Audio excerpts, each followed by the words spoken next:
Welcome to the Tech Egg. Don't get scrambled. Enjoy the video. In this video, I will explain how to make a division project. First, define the core concept of division you want to showcase.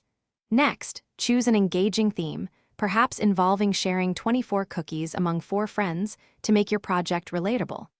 Gather all necessary materials, whether they are physical items like poster boards and colorful markers or digital tools for a presentation.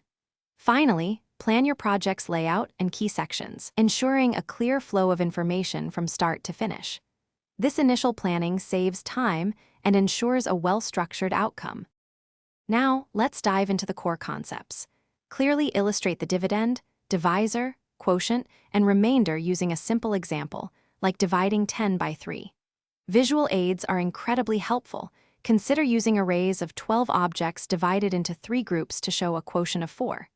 Explain the steps of long division, perhaps with a 2-digit number divided by a single-digit number. Remember to highlight how division is the inverse of multiplication, reinforcing this fundamental mathematical relationship for your audience. Making your project engaging is key.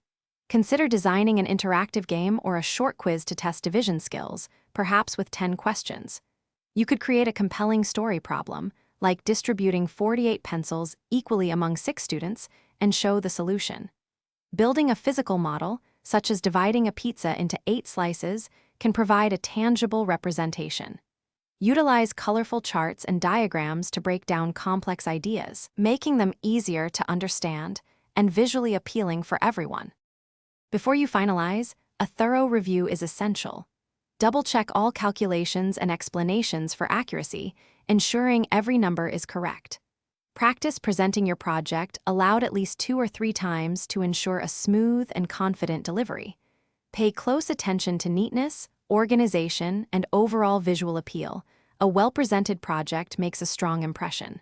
Finally, confirm that your project clearly and completely answers the initial prompt or question, demonstrating your full understanding of division. Thanks for watching. Consider subscribing if I helped unscramble your problems.